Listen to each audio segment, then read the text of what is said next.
pat mantang yang nak kata pu mantang profesi yang kata kerjakan hana pu ada memoto pijut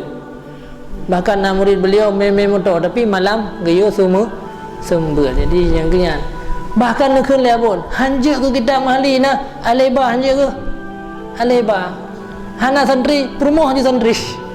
perumoh santri gayo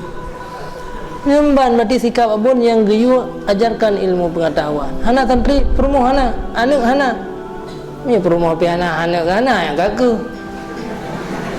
jadi hana istilah katanya untuk tak tinggalkan sikap berdakwahnya kan dakwah walaupun alihba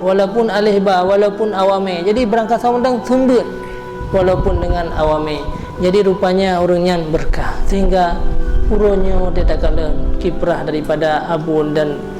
yang ditanamkan kepada murid-murid beliau uronyo baru rasa sadar urang mendung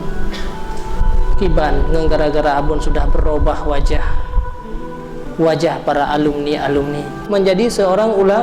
ulama inilah yang luar biasa.